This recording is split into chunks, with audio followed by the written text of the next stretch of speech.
Raider! Oakland, LA, Oakland, Vegas, Raider Nation, wherever, forever! You got your old Uncle Mosh and Raiders Fan Radio from Murph's Fan Cave, taking a lighter journey into the dark side. Sit back, put your feet up, pop a top, and enjoy the ride. Here we go! Look left, look right, Kolesnikov, a leaking pass, touchdown! We miss you, we love you, and we'll see you in the Hall of Fame. When you have great coaches, then after you have great coaches, you get great players. You have a great organization, and you tell them one thing: just win, baby. Way up the middle, intercepted Filipiano at the 50, time running down, Oakland football, and I think Oakland victory. The Oakland Raiders have scored on the most zany, unbelievable, absolutely impossible dream of a play. Well, I love this team. I think this team can win. I think this team can win. What is up, Raider Nation? Your old buddy Murph back once again for another what we hope to be fantastic episode of Raiders Fan Radio. That's right, episode number 122 of what is this? Episode 122 of Raiders Fan Radio, back here in Murph's Fan Cave. And man, this is going to be fun. I wasn't sure if the live stream was going to work tonight, but I think we've got it set because this is the first time that I've run a live stream from multiple locations on the show. The guy that used to do this here on Raiders Fan Radio is now joining me from the other side of the country. And so welcome back. A glorious rounding sound of applause for former co-host of Raiders Fan Radio, Sonny. What's up, Sonny? Yeah. What up, Josh? Can I call you your real name, or are you still going by Murph? Uncle Mosh slips every once in a while, but no, it's Murph, man. It's Murph's Fan Cave. You got to stay on brand, Sonny, as they say. I'm excited to be back in what was formerly known as the Dago Dungeon. Now it's Murph's Fan Cave, right? Is that what's going on now? Yeah, that's exactly right. Yeah, that's the podcast network now, man, the Fan Cave. That's cool, man. You've gone on and done bigger and better things than I ever could. And you know what, Murph? I'm going to go full Saltalamacchia. Okay. I get credit for your success. You're dropping your last name on the show? Because a long time ago, I told you should host a show. And you're like, no. I'm like, Murph, you be better at it. And look what's happened. You've taken it to proportions that it never would have been. And so, all your success, I'm okay with your success because it's my success. Well, awesome. Well, I appreciate the sentiment. I appreciate the kind words, and it always filters back to you one way or the other, right? That's what it. That's how it rolls. That's how it works, man. You got to find a way to take credit for it. Well, absolutely. Well, and hey, and we're going to get to it in a minute, but you've gone on to some amazing things here lately as well, and I definitely want to give you the opportunity to share that with Raider Nation because I know that I get asked about you all the time, still to this day. Folks cool. Still ask me about Sonny and what's going on with Sonny, and a lot of our callers still greet us with what's up Murph, what's up Uncle Mosh, what's up Sonny. That's so cool. You're definitely still in our thoughts and on the minds of the Raiders Fan Radio listeners, man. So it's good to have you back. So Uncle Mosh has been out the past couple of weeks with real life, and so Sonny and I were talking the other day, and he was available, man. So I'm like, let's do it. So we're doing it on a Tuesday night instead of our normal Wednesday, but man, this is going to be great. So back in the old days when Sonny and I first started this show, kind of the core of it, really we learned quickly after about the first 6 months or so that the core of this show was the listeners. It was, it was the callers, it was the emailers. And so we started to build the structure around that. And ultimately that's what we found is, are you on camera now? Yeah, there you are. Yeah. And so ultimately we found that was the best part of the show. So more of you and less of us is a good thing. So we're gonna stick on that a lot. Now there's a lot of news out there, and with the chat going live, we'll definitely be talking to you in the chat, and we'll definitely be hitting the news stories. But we're gonna kind of hit them as we go through the Sea of Fans mailbag. That's I think the most appropriate way to really include Sonny in this is that get him talking to you all and giving his take on a lot of what your takes are. You guys hear me all the time, so we want to hear a lot from him. So, Murph, what? Who are all these people talking on the YouTube? Yeah, okay. So this is our chat room, man. What are you doing nowadays with this thing? I know it's crazy. So so in the chat there, I'm glad you brought it up. I can't scroll up, but just to shout out a few names in there. Yo, Raider Beto's in there. One Nation Fanware, that's our buddy Just Win Johnny. Aaron the Q-Dog Raider. Ace is in there. John L. Davis. Matthew, Shawshank Raider. Jesse Rosales. Two Deuce. There's a whole bunch. So this is really cool, Sonny. So during the show, man, during our live streams, we have the chat scrolling, and it's hard for me to keep up. Uncle Mosh does a pretty good job of keeping up with it. But I want to kind of save this sentiment, but I'll just go ahead and touch on a little bit now. All that I said about what we had originally set forth with, including the listeners and all that stuff, and having them be part of the show instead of us just talking. A really cool side effect of that, Sonny, that has cropped up now is that there's this a community of listeners of our show that have all now have become friends on their own, separate from us. And we've got this amazing community of folks, not only on other social media, but especially here as we're doing the show live, that just, they're our brain. They're smarter than we are. They're funnier than we are. You know what I mean? It's the chat room is amazing. And I'm not just saying that because I think so, but I hear from a lot of folks that come through different, podcasts and whatnot and live streams and everything. And the response has always been the same in our chat room, is that you guys have the best chat room, that you guys have the best people in there. They just sit around, and then as soon as you go live, they just all come piling in. Yeah, they kind of just I tell them, they're not just sitting around with bated breath waiting for us to go live, but but I let them know on Twitter and Facebook, and so everybody gets their notification, our subscribers, and then we got 1,400 subscribers now on YouTube, man, and so it's I don't even think YouTube was around when me and you did the show. I know, right? But dude, I'm telling you, it's been such a cool thing, awesome, man. It's good job. If people are finding community amongst one another, man, and we're just the catalyst of that, or the common ground, then that's what it's all about, man. That's what it's all about. So for sure. So that's definitely cool stuff. So all right, so let's get to a couple things real quick, and then we're gonna jump right into it. So first and foremost, as I mentioned, YouTube is the best way to support our show. You can subscribe to us. It's youtube.com/Murph's Fan Cave. That's MURFS Fan Cave. Please subscribe to us there. And you can also find us on any podcast service. All you got to do is search Murph's Fan Cave, and you can find us there. Sonny, something else is kind of new. We kind of had to make our thing Murph's Fan Cave because we couldn't use the word Raiders.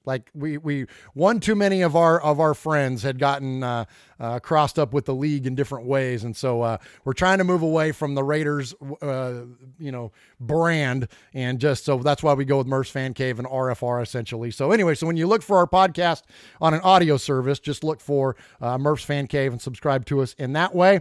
And then lastly, in the description afterwards, and I don't think it's here in the live stream, but you'll see it afterwards, there's going to be a link in there to go to NFLshop.com. If you click on that link to go to NFLshop.com, it doesn't cost you anything extra, but we get a kickback from the league on anything that you buy by going through that link, and it will take you straight to all the Raiders stuff. And so anything you buy there, we'll get kicked back that money, and we're going to donate it all. We're going to give it away. We're in talks with a handful of different charities. Our buddy Just Win Johnny, who's in the chat tonight, is someone that we're working with. He's got a heart for suicide prevention, and I won't speak his business, but he's got a close connection to that and how it impacts families, and also with veterans, and so that's where our heart is, and that's where we want to give to. So we've reached out to a handful of different organizations. We haven't confirmed anything yet, but that's coming soon. And just know this, that any of the proceeds that we get from you clicking that link and going shopping, that's where the money's going to go. So, there's nothing wrong. Well, I'm a capitalist at heart, and there's nothing wrong with people making money off of doing their stuff, but that's not what you and I set out to do. And that's not what Uncle Mosh and I want to do with it now, Sonny. So we're going to give that money away. If any revenue we can generate, man, we want to share it back. Right. So that's cool, man. Anyway, so definitely help us in that way. So I guess that's it. I got some contact information from Uncle Mosh here. All right, boys and girls, pay attention. You got your old Uncle Mosh here with an update. That's right. I got some stuff for you. Take out a piece of paper, a pencil, a pen. Heck, use your pocket knife and carve the info into your dashboard as you're driving down the highway. First off, you need to like us on our fan page on Facebook. That's right. Go to Facebook at Raiders Fan Radio Podcast. Don't forget about the Twitter. You know your old Uncle Mosh, he twits now. That's right. Go to at Raiders Fan Radio. Also, don't forget the Instagram at Raiders Fan Radio. Or what about our website? That's right, RaidersFanRadio.com. Heck, if you want to,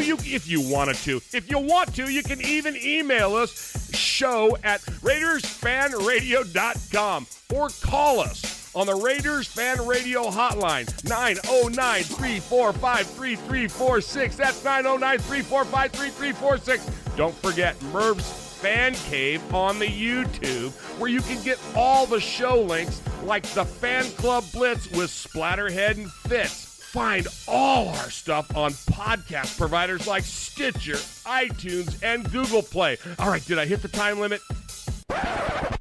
Good. All right, thank you, Uncle Mosh, and I've switched the camera over there. You can see the Uncle Mosh, the 32 chair is empty over there as he's unavailable for the show. But I was thinking about us, Sonny, and doing the show and Uncle Mosh. I think about us all the time.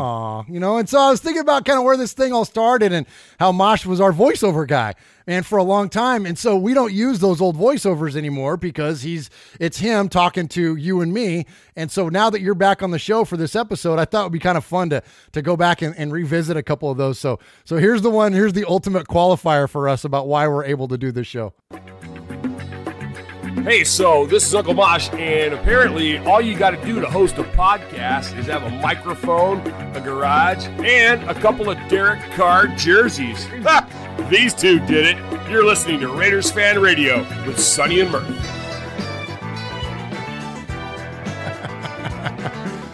Didn't that stem from that one anonymous Raider blogger going in hard on people doing podcasts wearing Derek Carr jerseys? Isn't that where that's that thing? Yeah. That's exactly what it was. Yeah. That's all you got to do is have a couple DC jerseys and a microphone. I should have worn mine tonight. I'm wearing my old school Sonny and Murph shirt. Yeah. We should have went straight Derek Carr. That would have been funny. Just for that guy. Absolutely. So, all right. So we always, this is something you started. We always name our episodes after we take our episode number and then we reflect it and relate that back to something significant. That's why I had to get out, Murph. You were approaching 100. And I started panicking. I was like, how the heck are you going to name episodes after it's over 100? So I was like, I'm done. I'm gone. I'm out. Once we hit 99, I'm out. Yeah. I didn't know you had to wait. I thought it was like Y2K, bro. I thought the podcast was going to end at 100. And that was before Arden Key too, man. So you know what you're going to do with 99. So, sometimes it's kind of tough, man, figuring out what the three digits are. And, a lot of times it's a yardage total. We've used a section before of the Oakland Coliseum. This one was pretty easy though, man, because it's 122 and 122 as a date is January 22nd. So January 22nd, 1984, Sonny, you want to take a run? I'm putting you on the spot. You want to take a run at what happened on January 20th? Super Bowl, right? Super Bowl 3? Or the third Super Bowl for the Raiders, Third Super Bowl for the Raiders, absolutely. So that was Super Bowl 18. And is that Black Sunday? Exactly, yeah. Black Sunday. Yeah. So the Raiders win 38-9, of course, over the Washington Redskins as they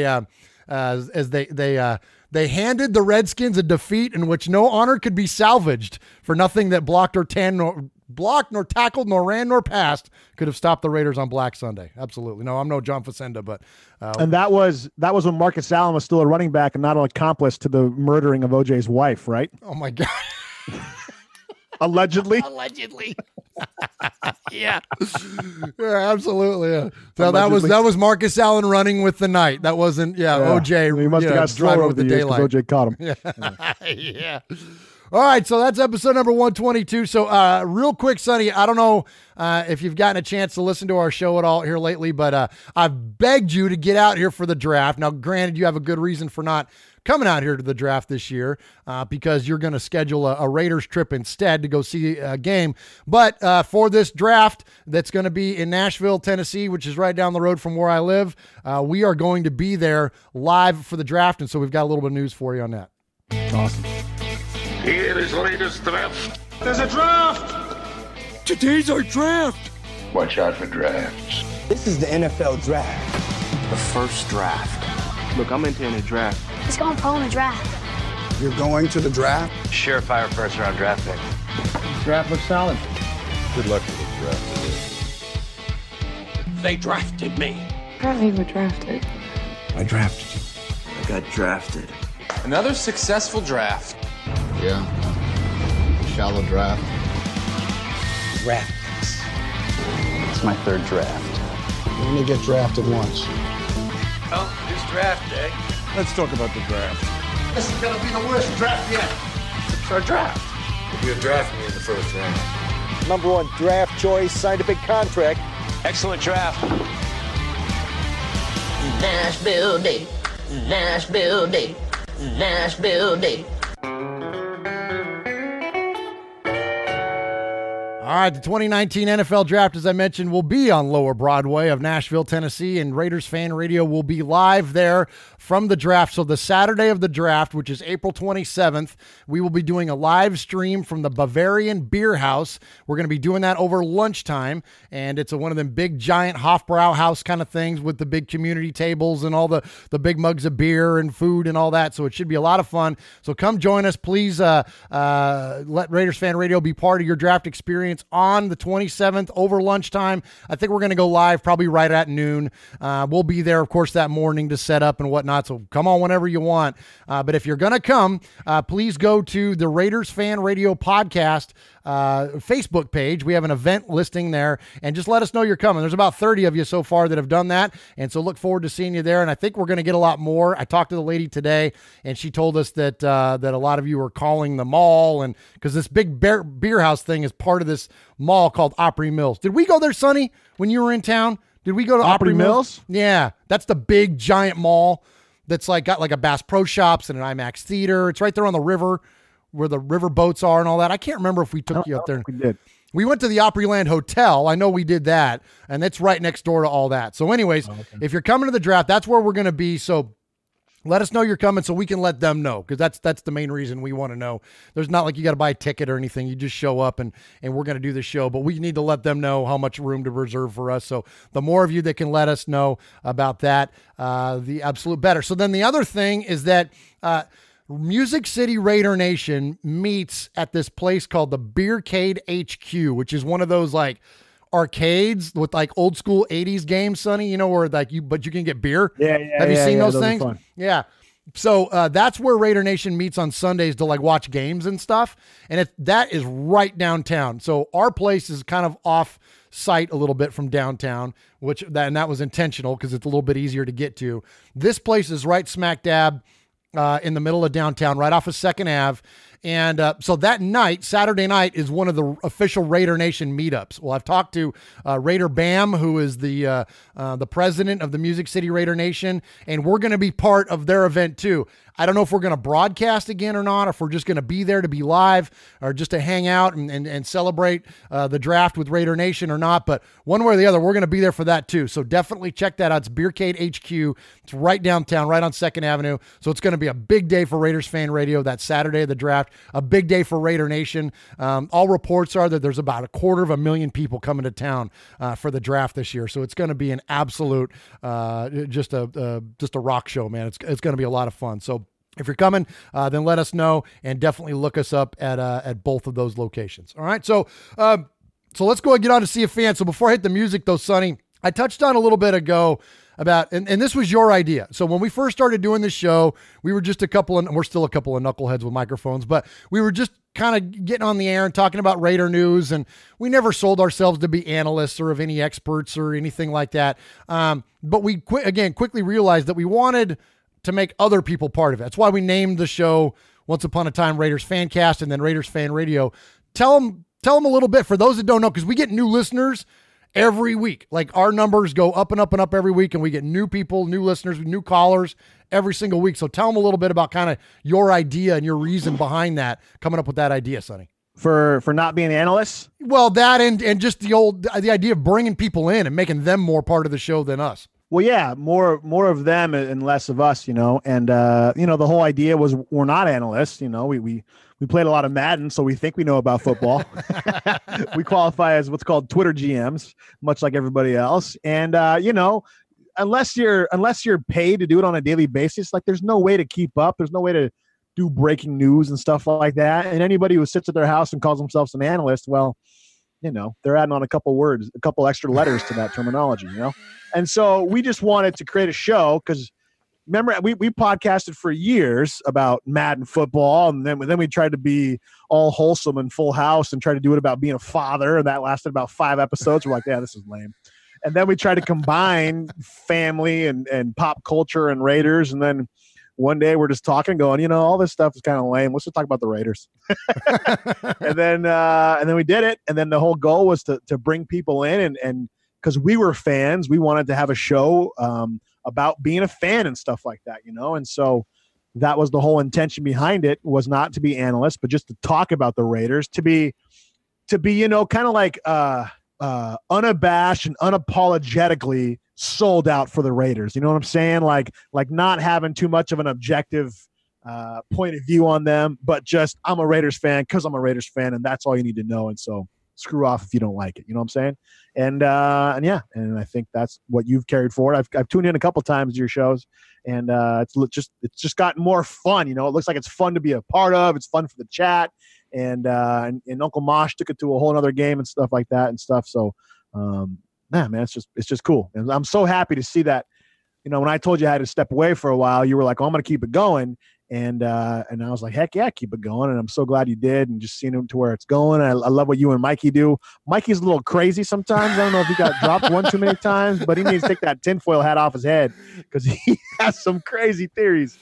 But I love that you're partnering with him. And then Chuck used to be just the caller. Now he has his own podcast and stuff. So, yeah, man. Cool stuff, man. Just cool stuff. Yeah, good deal. Yeah, right on. I appreciate the kind words. And yeah, and that's again, that's been one of the coolest things. And you mentioned Chuck, he's got a call in here in a minute. We got a lot of our OG made men, man, have called in. So we're going to hear from all those guys. But before we kind of get onto that, actually, I'm going to stop myself. I want to ask you about because I appreciate what you had to say about our show, but also, let everybody know about what you got going on, because there's a couple of things I want you to talk about, and I'm going to assume the longer story is the Grammys, which we've told everybody about, but you've also been cheating on me because you're doing another podcast, and but actually you're doing it with I don't want to tell you for a while. I didn't know how to break it to you. But actually, you've been doing it with your good buddy TJ. TJ's awesome. He's actually been out here. You've brought him on Raider trips with us, and he's a Niners fan. Trying to change him over, but at least he's an A's fan, so we have that common ground, right? But he's just such a super cool guy, youth pastor,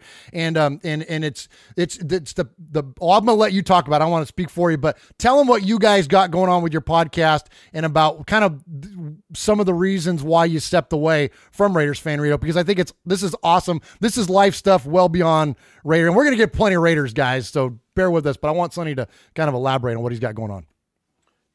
Yeah, well, I appreciate it. So I stepped away. We were having another baby, so I had a baby girl back in September, and so that was one of the main reasons is family first. So that's 3 kids under 5, and it fully wiped out all the hair I had left on my head, so that was fun. So I had to take care of the baby. Also, a couple of years ago, I started this program. So I work as a counselor for kids who have like addictions and mental health issues, and they're on probation. So like 90% of the kids I work with are on probation, meaning they committed crimes, you got adjudicated through the courts. And so a couple of years ago, I started this program for them on top of just the regular counseling. It's called Journaling Through Music. And I was finding is like a lot of these guys would come through my program, and they'd have this crazy history of like never meeting their father and growing up on the streets and just having a really rough go at it. But, getting them to talk about it was difficult because no kid wants to talk about those hurtful feelings. So I started this program called Journeying Through Music, where I would create rap beats for them, and then they would write lyrics about those issues, and then put pen to paper, and then put the lyrics over the beats, and we would make songs. And so for the last couple of years, it's kind of starting to gain some traction, gain some ground, trying to figure out really how to do that. And now it's kind of got legs on it. And so now it's starting to kind of get some recognition. We're starting to get our songs out there. And yeah. And so, yeah, I mean, how much more do you want me to go? Well, and then so this has led to not only amazing exposure for your program and the first and foremost, the work that you're doing with the kids and helping these kids through recovery, these kids getting them out of the system, and all that's the work, and that's the beauty of all of this. But it also led to the Grammys. So I mean, like, it's not like you guys are just you are just doing this to do it. You're doing quality work, and the end product is getting nationally recognized. Like, it's not like you're just throwing together some music here. Yeah, so we appreciate that. So we entered this contest. It was this national contest through this organization called Music Cares, and they're an organization that travels around the country and takes care of people who are struggling musicians who need recovery and stuff like that. So we entered this national contest. 3 of my guys entered the national contest. We submitted 2 songs, and they both won. One won first place, and one won third place. And then the winning, there's 3 guys who won. 2 guys collaborated, and then 2 guys who collaborated won first place. So we all got to go down to the Grammys, and the top 2 guys who won first place actually got to attend the Grammys and attend the pre-gala and attend the after party, and got to go on a tour. We got to meet the owner of Vans, or actually his son, but he's the current owner of Vans. We got all his Vans swag and stuff like that. And got to, we were like 2 feet in front of Miley Cyrus and Shawn Mendes and Mark Ronson and Norah Jones and all these kind of crazy people and stuff. And got to walk the red carpet at the Grammys and stuff like that. I'll kind of tell you a funny story. So on the red carpet at the Grammys, there's 2 red carpets. There's like, and it's divided up by like these dividers and stuff like that. And so on the one side is the famed red carpet, right? Where you got the people walking, stopping, getting their pictures taken, stuff like that. And then on the back side of that is where like the rest of the Yahoos get to walk through and stuff. So that's where we were. And they're kind of like ushering you forward and stuff like that, right? So we're walking on the back side of the red carpet, and you can hear like, turn around, show us the dress, blah, blah, blah. You can hear all that, right? You hear all the cameras. You're right there, dude. And you are like, what, me? Huh? When you heard show us the dress, you're like, oh, me? Yeah. Like, show us some leg. I'm like, well, I got pants on. It might be difficult, right? So I'm walking, and like, the dividers, it wasn't a solid wall, so you'd see these breaks, and you'd see like the CBS cameras, and you'd see the people walking through and stuff like that. And then at the very end, I get out of the red carpet area, and I get to ready to walk inside the Staples Center, and lo and behold, Murph, who do I meet? The one and only Ron Jeremy. Oh no! Of all freaking people, right? So I'm live streaming on our Instagram feed for my company and stuff, and we're just kind of having a good time and just kind of going at it and stuff like that. And I'm like, I'm just in the moment, right? I'm just like talking to everybody and just what up, I'm pretending I've been there. And I see Ron, and I'm like, because I mean, I'm not an avid porn watcher. I watched when I was a kid, and who doesn't know Ron Jeremy and stuff like that? And he's popular. He's like, he transcended, Yeah, he's a pop culture guy now. Yeah. So I look over, I'm like, that's freaking Ron Jeremy. And dude, talk about this. Like, he looked freaking disgusting, bro. Anyway, so I go walking over there. I'm like, hey, Ron. And he looks up at me. I shake his hand, and then I walk off. And then you went and immediately washed your hand. Right? And then I go, shh, can you cuss on here? I go, shoot, I should probably go wash my hands. Yeah. Oh, it was funny, man. I was dying, dude. It was pretty funny. That's funny, man. But yeah, man, got to sit to the Grammys. And the coolest thing is these kids I work with, these kids who have gone through a pretty rough life, used the platform, used their lyrics, used their stories in a positive and healthy way, using rap music, and took the platform and got to go to the Grammys. And then they got a ton of coverage up here in Oregon, and they were on TV, they were on the radio. They got invited to go into the Oregon State legislator meetings. They got their song played at the Oregon House, the Capitol building. I'm pretty sure it's the first time a rap song's ever been played at the Oregon Capitol. Wow, that's sweet. And yeah, pretty legit stuff, man. So it's just been a lot of fun. And now all these kids are all hyped up, and they're all coming to me. They're calling me the White Dre. And it's good times, man. But it's all for helping these guys get through some difficult times in their life and stuff like that. And it's using rap music in a healthy and positive way, which is super cool. That is amazing, dude. Well, we're proud of you, man. It's that's good stuff. You're literally doing the Lord's work, man. And I think that's beautiful. And you stepped away from Raiders Fan Radio for the absolute right reasons, and the right things have happened because of it, man. So that's awesome, man. So I hope you're proud of yourself, and we congratulate you, man, on the current and future success of all this. That's sweet, dude. Thanks, man. All right, so now we can have you as the official celebrity Raider fan interview now too. You know what I mean? You can kind of check both boxes there. So all right, well listen, we're gonna jump right into the Sea of Fans mailbag and hear from you. We've got a lot of your phone calls and emails to get to tonight, and so without further ado, let's do the Sea of Fans. There he is, fading, looking. He's under the gun. He's caught, he's thrown. It is.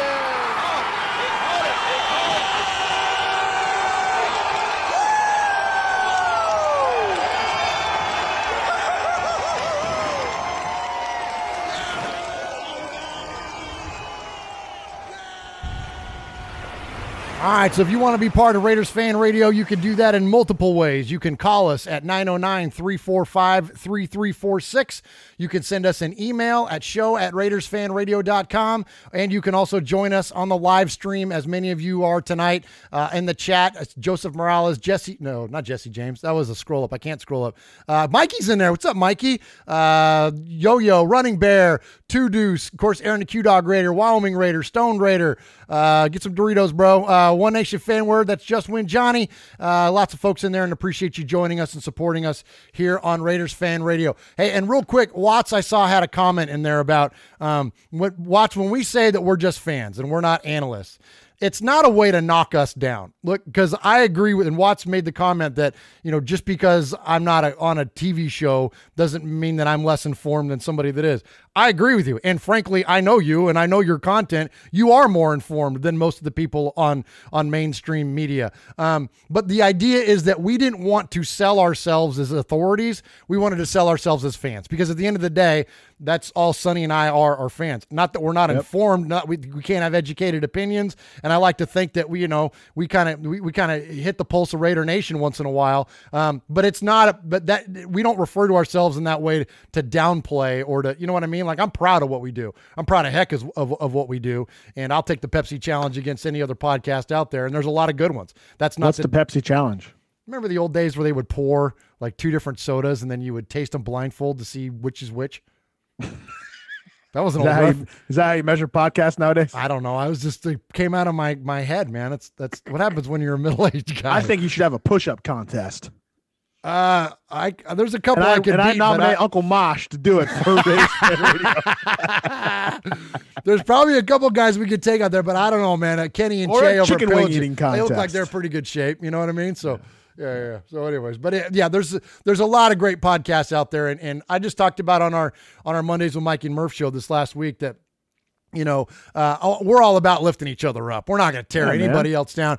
There's so much good Raiders content out there, and we celebrate every single one of them. Everyone's got an audience. Everyone's got a voice, and we're not gonna bash anyone. But I am absolutely confident and proud of the product that we put together as well. So those things can exist simultaneously there. So anyways, all right. So let's jump into Sea of Fans. So Sonny, do you know what the Sizzler is? Have you heard that on our show yet? The Sizzler? Yeah, the Sizzler. So the Sizzler, we give out a Sizzler award every week. Wasn't that something that cost Marcus Russell his chance of playing in the NFL? Well, that was Scissor Up. Scissor Up. No, the Sizzler is this. Sizzler. Sizzler. Sizzler. Sizzler. Sizzler. Sizzler. So the Sizzler is the hottest take of the week, man. That's the one that sizzles. It's the best email, the best voicemail. So we're going to start off with a few voicemails. We're going to start off with a few emails. Hi, Murph. My name is Leo. I decided to write this email and tell my Raiders story. I know I was born a Raiders fan from when I was a kid. From my uncle and my cousin. They're like my dad and my brother. Boy, that sounds familiar, doesn't it? They are diehard Raider fans. I remember watching games on TV, getting hats and T-shirts for my birthday at a young age. I got an older cousin that would also like to go to games. The best experience I had was when I got tickets to the Black Hole. I bought my boss a ticket for a game because he's a Pittsburgh fan, and it was fun watching everyone rag on him. We had a great time. It was the game Terrell Pryor ran 93 yards for a touchdown. Ooh, remember that? Yeah, that was legit. That was legit. My kids and wife are Raiders fans as well. I have 2 girls and a boy. I came down with a disease called dystonia and have bad spasms all over my body, and it affected my speech. I found your show and I love your Raider talk and information. You, Uncle Mosh, and you and Mikey are hilarious. You guys help me not focus on my pain when I listen to you. Want to thank you for replying to my Twitter posts, as I do not talk to anyone much anymore. Love you guys. Love your show. Keep up the good work. Go Raiders. Raiders all day, every day. Leo, dude, I mean, that gives me chills, man. That's legit. Man, that's what it's all about, man. It's all about connecting Raider Nation, and you are too kind to your comments. And I'm jealous you got to be there for that game against Pittsburgh. That was awesome. I think that was the end zone Terrell Pryor took off from. So Leo was right there in the black hole with Terrell Pryor right in front of him, man, where he took off for that 93 yards. So that's awesome. And I at the time, Sonny, that was the longest. I know it's the longest quarterback run, right? Is it right? Isn't that the longest quarterback run from? I know it's not the longest Raiders run. Well, I think Tom Brady had a 94-yard run, didn't he? Yeah. He beat Joe Flacco's 93. Yeah. Who beat Peyton Manning's 92? Who beat Dan Marino's 91? Who beat Kenny Stabler as a Houston Oiler in a 90? Oh my God! You know, it's so funny when you look at those old highlights of Kenny, man. I mean, poor guy. He was in such pain, man. He just, limping. What do you think had a worse toll on Kenny Stabler? The partying or playing football? Oh my, dude, that's. I know you're being. Question, I right? know. I know you're being fun with question. it, but that's a legit question, man. Like, my gosh, man, that's poor Kenny, man. He took an absolute beating as a player, man. No doubt. Yeah. All right, let's see. Let's go with one more here before we get to the voicemails, or some voicemails, and then we'll come back to the emails. Let's do our buddy Paul. So our buddy Paul, Sonny, he's in Shropshire, England. Paulie. Hey, Paulie. Hey, everybody's got to have a Paulie, right? Hey, you got to have a guy, and we got a guy. You got a guy. You need a guy in England? We got a guy. Good evening, guys. Another week closer, and the new season hasn't been quiet the last couple days. We've said over the last couple weeks how exciting things will get when free agency hits, and we were right. I have to admit, I wasn't sure about us signing Antonio Brown. I never doubted his talent, but I was more concerned with the perceived baggage that comes with him. I had the same doubts about beast mode, but after listening to your interview with Scott Winter, it calmed me down, and I'm elated that we've got him. The structure of the deal is favorable, so it makes it even more pleasing, and it's upsetting the Pittsburgh Squealers fans, so it's all good. Seems Mayock is a tough negotiator and certainly worked wonders with the deal. At the time of writing, things are happening all over the league. LaMarcus Joyner has been announced. That's a good one for us. Great call, Murph, on Monday Night Show. I keep seeing Le'Veon Bell's name being mentioned. Yeah, and it's blowing up in the chat right now too. The Le'Veon Bell. If we keep producing these quality signings, it's going to be hard to not get carried away with things. And come season prediction time, I could end up off the rails with my prediction. Finally, a couple quick questions for you. All right, so Sonny, let's let you answer these questions. I haven't even looked at them yet. Okay. So I'm putting you on the spot. All right. Do you think if we want one or two more big free agent signings, that Derek Carr's contract could be tweaked to free up some extra cap space? Well, of course. I mean, I don't think that's out of the realm of possibilities. Yeah, absolutely not. And I mean, I just saw today, you see that the Bears are already starting to rework Mac's contract. Did you see that? Oh my gosh. It's, go ahead. One thing Vic Tafer said that I think was the best statement around all of this is now we're going to really see if Derek Carr is Derek Carr or not, because like 2016, we all remember that year. That was when Derek Carr was the MVP candidate and until Christmas Eve happened. And then, we don't talk about that. But now he has Antonio Brown. So now it's like, this is the year that John Gruden is going to figure out, is Derek Carr the guy or not? Like, can he be productive with Antonio Brown? There's no more excuses, like there's no more Cooper didn't run routes or Cooper didn't try. There's no more of that. Like, we got freaking Antonio Brown. He's been the dominant receiver in the NFL for the last 6 years. And this is a put up or shut up year for Carr, So if Carr puts it up, then we know he's our guy. Then maybe we work his contract, and then maybe it's a little more court or friendly for the team friendly, and we can get some more players. Or if he's not the guy, then then we learn how to move on and stuff. So man. Good deal. Yeah, that's a great point. And the Bears contract, for Khalil Mack. They've created $11 million in cap space by converting $13 million of his base salary and roster bonus into a signing bonus.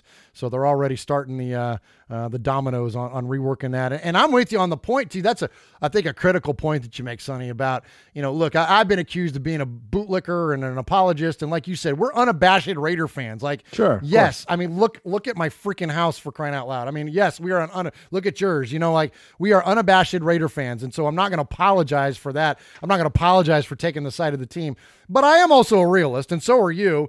And yeah, if now after loading up Derek Carr with a bunch of weapons, if he's still throwing picks in the end zone, yep. Guess who's going to be the first couple of guys to call him out? It will be us. So I'm with you, man. It's like this is going to be finally. I think we're approaching put up or shut up real quick for Mr. Carr. All right, let's go ahead and jump in.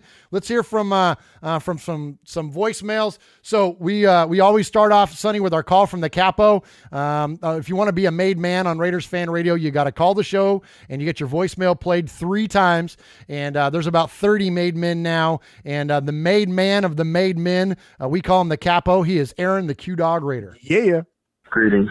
Here you Q-Dog Raider coming to you from the great state of Texas. That's right, Texas. I'm back where I belong.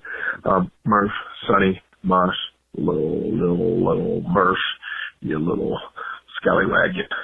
But we want to welcome a couple of cats to Raider Nation in grand fashion. I mean, we've taken a complete 180 as it relates to Antonio Brown. The price that we gave up for him, all that, makes what we did in order to bring on this potential malcontent, an afterthought. Welcome Antonio Brown. We also want to welcome Trent Brown, mountain of a man, potentially our left tackle, maybe the answer at right tackle from New England. Welcome aboard. But I've got to put up the kibosh and say no way on Lev Bell. It's just not fiscally responsible at this point, and there's absolutely nothing wrong with Beast Mode.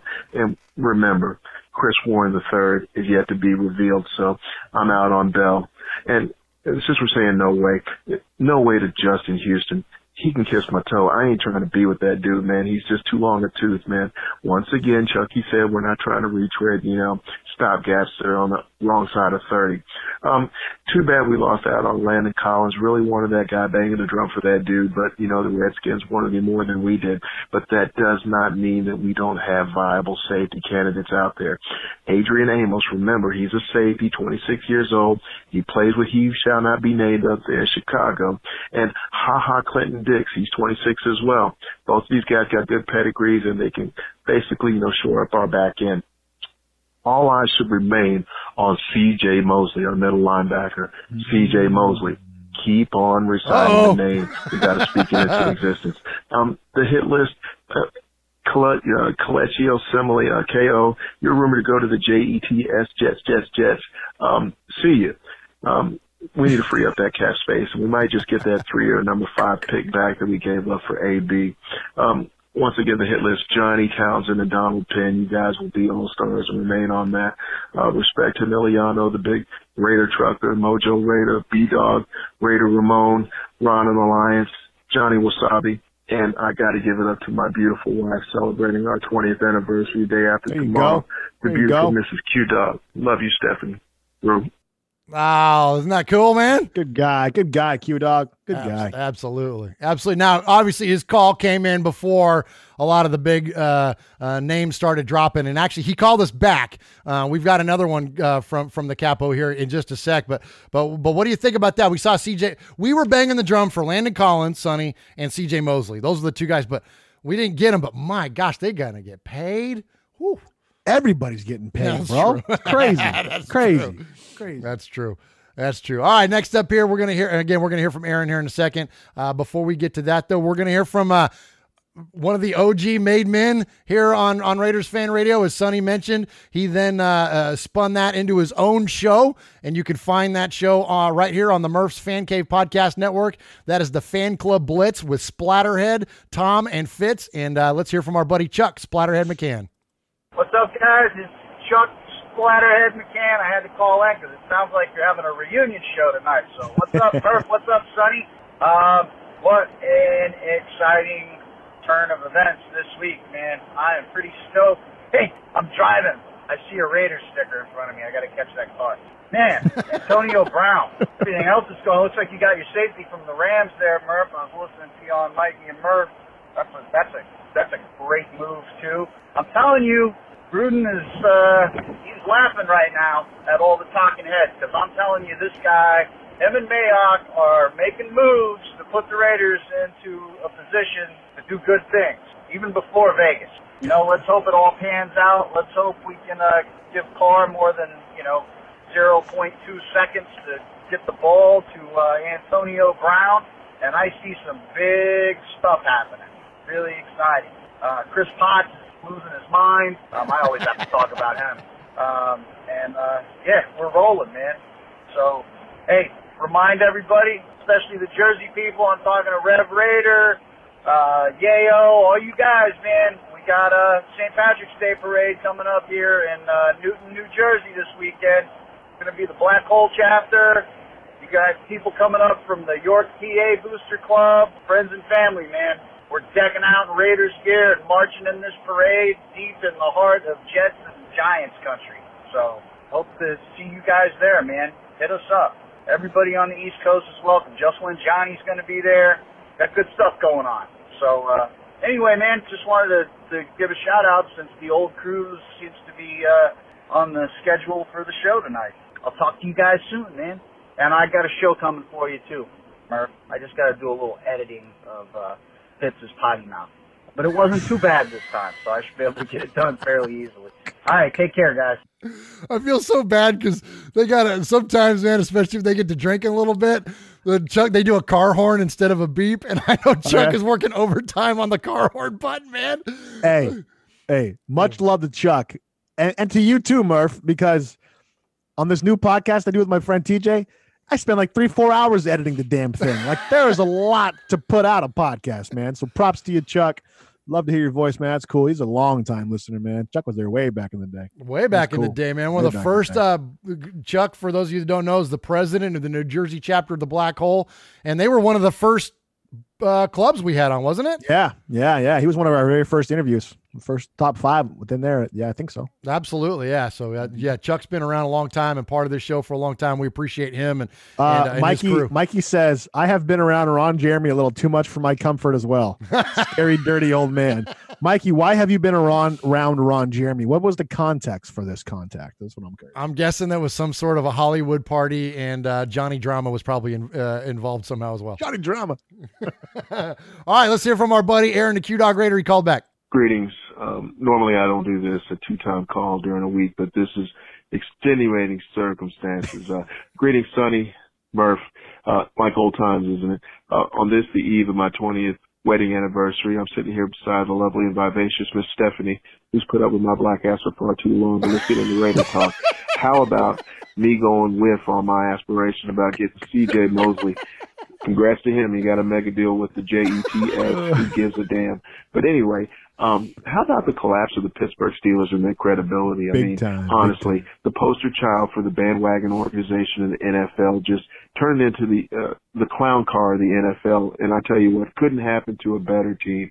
And speaking of clown cars, a first, third, and of course my Neo, fellow Q-Dog Jabril Peppers being traded to the New York Football Giants in exchange for, well, the marginally masculine Odell Beckham Jr. Hello, Cleveland. Make sure you sleep the mustard and black this coming season. We aren't done. I mean, I think that we might have a shot at getting Lev Bell, but I don't covet this cat. If we get it, I won't stop it, though. But we're on the clock. Raiders, we're nomadic conquerors. I mean, that's what we are traditionally, but let's just go ahead and put it out there. I want to go ahead and put a dig in officially that, you know, this thing of ours becomes an official Raiders Booster Club, the Nomadics. Think about it. But this isn't about me. Let's go ahead and give it up to our new Sergeant at Arms. Give it up for Emiliano, the big Raider trucker. Big ups to you. I mean, you're a definite testament to your father's legacy, and there's no truer Raider ever created. Long live you, bruh. This goes out to all the made men. And Sergeant at Arms, your first duty, let's keep this douchebag, the self-proclaimed Dr. Death at bay. Oh, man. He's going in hot. Oh, man. He's the best. He's the best. Hey, so go ahead. You take it. I ain't going to lie, though, Murph. always root and cheer and be emotionally unregulated when it comes to the Raiders. But I'm looking forward to watching the Cleveland Browns this year, bro. That's all I gotta say. Okay, fair enough. Yeah, I mean, dude, Odell. What do you say? The marginalized masculine, marginally masculine. Odell and Jarvis Landry, coupled with Baker's "I don't give a flying F" attitude. Like, get out of here, dude. Yeah, that team's gonna be fun to watch. And Nick Chubb, right? Woo. I mean, yeah, they got weapons, man. They got weapons, and it's okay for us to root for them because we got 2 Browns on our team right now, right? Antonio Brown and Trent Brown. That's right. So it's okay. Yeah. There's correlation there, kind of like your numbers. Yeah. Yeah, and as long as none of the Browns that play for our team wear 81 anymore, because when Pharaoh Brown did that, dude, it messed me up, man. I'm like, quit it with that. Yeah. So, but let me ask you a question though. I've been thinking about this. I listened to Rome and Patrick, and they all cower, and everybody says their things. Okay. They're coming here for the money. Like it seems like sure. Antonio Brown. I hear a lot of people going, yeah, Gruden's pulling in the guys. Like, no, they would have signed here if Dennis Allen was still coaching because they got $31 million guaranteed. You know what I'm saying? So like, I don't want to give Gruden too much credit here, but I think he deserves some credit. He's doing something. But Antonio Brown got paid. Trent Brown got paid. And here's the other thing. Whenever New England doesn't re-sign a player and anybody else signs that player, how often does that player really excel? You know what I'm saying? So while I'm hopeful that Trent Brown is going to live up to expectations, Todd Downing taught me to hold my breath and wait and see what actually happens before I start selling everything, planning the Super Bowl trip that year. You know what I'm saying? Well, I think the thing that's encouraging to me in terms of this New England signing is that this is a young player. This isn't Richard Seymour or Lawyer Malloy or Ty Law or William McGinnis or whatever, you name it, on and on and on and on and on. They're usually Jamie Collins. Jamie Collins was kind of in his prime, but for the most part, they kind of they part with players like either at their apex or just after. You know what I mean? Yeah. Like, but Brown, what is he, 25? He's young. Yeah. So this is not, not even a 28, 29-year-old player here. We're talking about a guy that's got a lot of playing time left, which is that is unlike the Patriots, because usually they're not old, but it's like just before they get old. Like you know what I mean? Like they sell them the players at their peak value, which is smart. And he wasn't there very long. He was only there a year, right? Because he was on the Niners before. Yeah, exactly. Yeah, absolutely. Yeah. And he switched positions too, if I'm not mistaken. So yeah, he's a great story. He's a huge man. He's like 6'8". He's 380 pounds. It's crazy. He's like the Big Show. He's monstrous. But we got the Big Show. We got the Big Show. So, anyways, but thank you for both the calls, Capo. Congratulations to you and your lovely wife, Stephanie. We definitely congratulate you from your friends here at Raiders Fan Radio on 20 years of marriage, man. That's awesome. And so, Sonny, I mentioned we had a lot of those old sound bites from when Uncle Mosh used to do our voiceovers for us. So I'm gonna play one, and then we'll dedicate this to Q Dog and Miss Stephanie.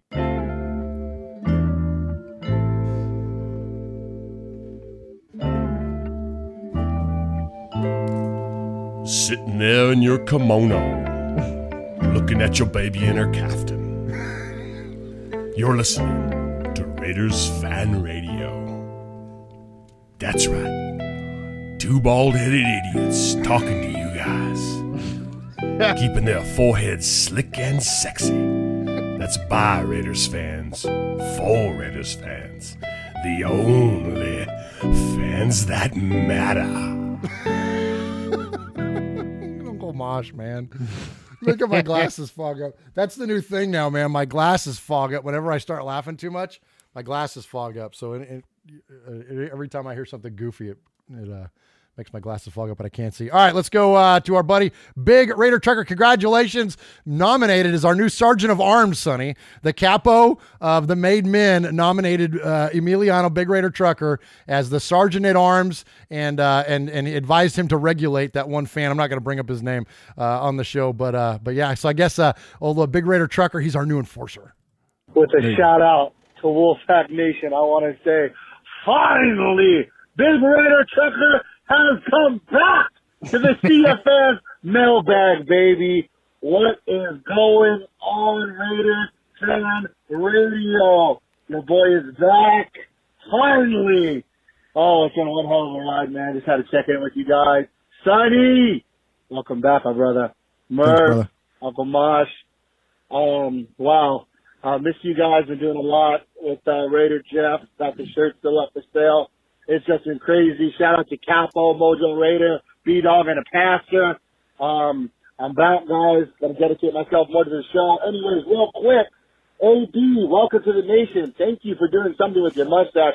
Looking like a dirty walrus. My goodness. Also, Trent Brown is in town. That'll solidify the left side or right side. Don't know what's going on with that. With free agency, there's a lot of people that have already been gone that we kind of fell in love with. Murph, I apologize. You know what I mean? Shouldn't have got so in love with these guys knowing that they could have ended up anywhere. Also, the draft is going to be one hell of a shit show because what are we going to do now? We just picked up people that we needed that we thought we were going to go in the draft. Anyway, Sonny, preach, brother. Preach. I want to hear from you. Give us the Raider news.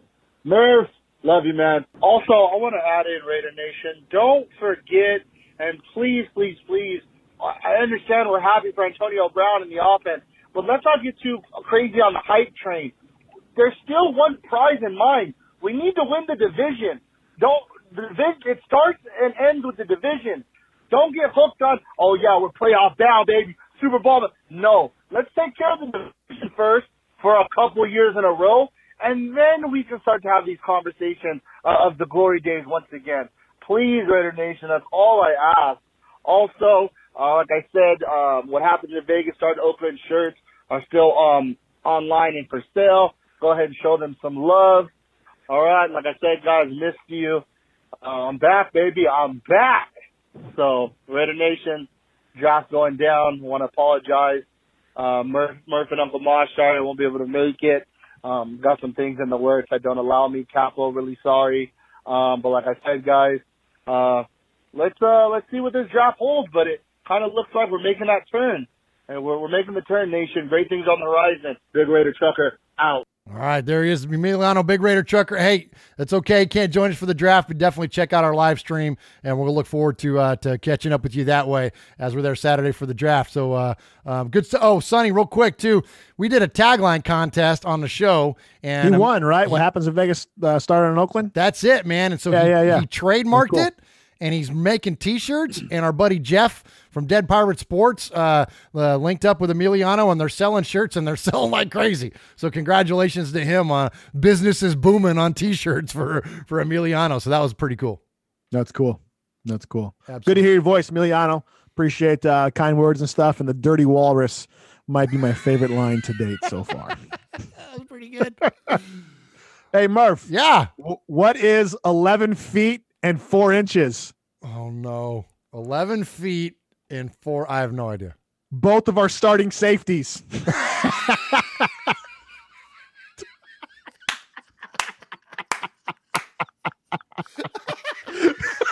What's 11 feet, 4 inches and can't cover a tight end?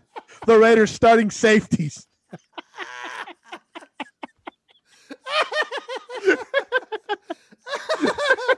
Oh my gosh. Looking like time bandits back there in the secondary.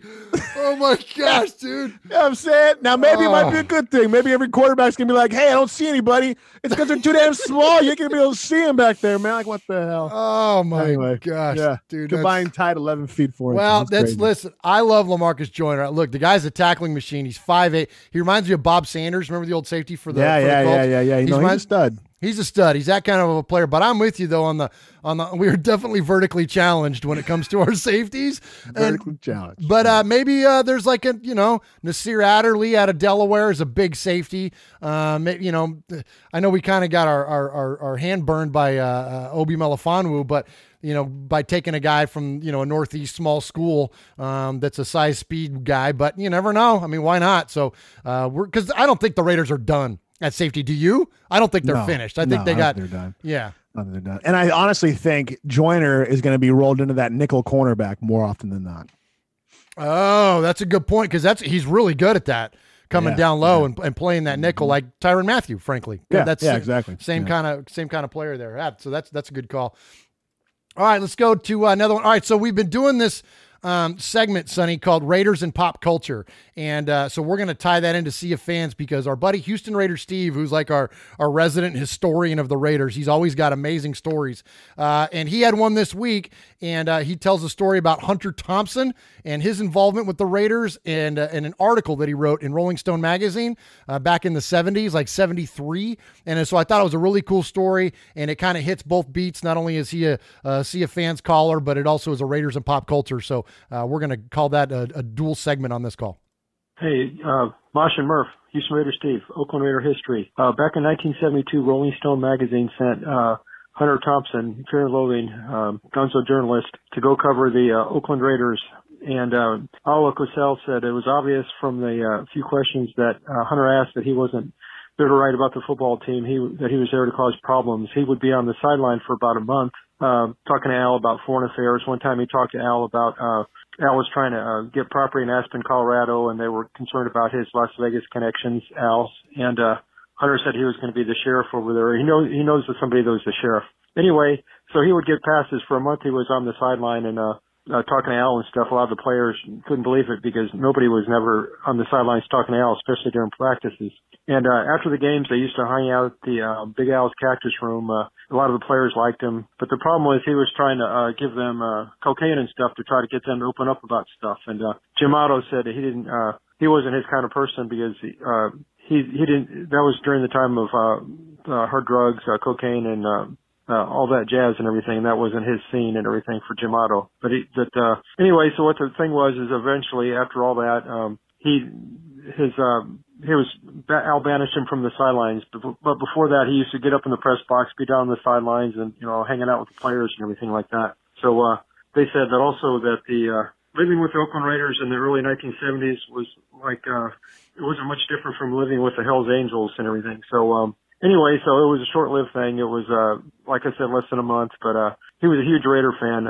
Hunter Thompson, and I don't know, it's interesting, but Al figured out who Hunter Thompson was and everything due to the few questions that he did ask, but that's part of Raiders history, and I thought that I would send that in, and go Raiders.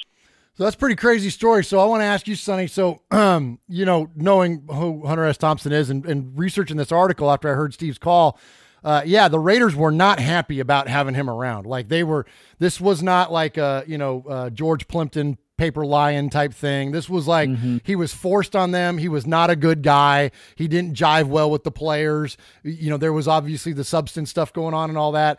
But out of that, but what Hunter did at least observe was, and he talked about the Raiders being like the Hells Angels, and that caught my attention because that reminded me a lot of what attracted your dad, my other uncles, that was the whole renegade Raiders of the 70s. Like that was a thing, and Al cultivated that. He wanted them to be like that. Right. And we are products of that exact thing, especially you, because your dad was right in the middle of all that, wasn't he?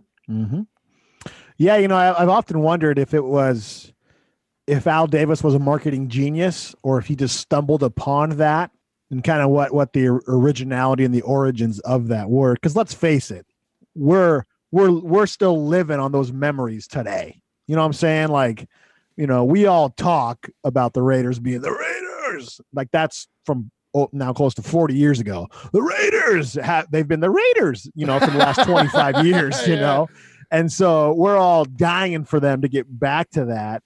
And it's almost like, we're all living off of that mystique now. And it's cool and it's fun and it's exciting, but I want my kids to have some mystique. I want to witness it. I want to live in it. I want to know what it's like for my team to be successful and walk into my office and be like, "What's up, punks?" And not have to defend them all the time and stuff like that. Right. So it'd be nice for that stuff to come back around, and maybe Chucky's going to get us there, and Mayock's going to help us get there and stuff like that. So, but yeah, my dad was biking. They told stories of walking into the Oakland Coliseum, with a milk jug full of beer and stuff like that, and how many stories stemmed from their times at the Oakland Coliseum and stuff. And it was just such a I remember you talked about it once, how like Kenny Stabler and Fred Biletnikoff were like your superheroes and stuff. They were like your folk heroes of the day and stuff. And so. Yeah, listen to sure, man. Your dad and my Uncle Murph and my dad and Mosh and all of them, listening to them tell stories about the Raiders of the 70s. Yeah, they were, I mean, of course I was into Star Wars and all that stuff as a young kid, but outside of that, like Villapiano and all these, like Stabler and Sistrunk and, just their names alone, the Man from Mars and Kick Him in the Head Ted and the Mad Stork and Assassin and you know what I mean? And all that stuff and Dr. And the names Death of the plays and stuff like that. Yeah, exactly. It was like they were folklore. Yeah, exactly. It was like myth, and so they were larger than life characters to me by far. And I got, because that wasn't, you couldn't YouTube highlights. You couldn't go and watch stuff on ESPN or whatever. All that stuff got passed on to me from your dad telling me stories about, and I know he obviously did you as well, but that's where all that came from. And so, that's where their origins of my family. I think I've shared this before on here, but when my dad passed, he didn't have, he had stuff lying around, but he had this one briefcase just full of random crap in there, and he had newspaper clippings from the 70s of like the stats for the game and stuff like that, dude.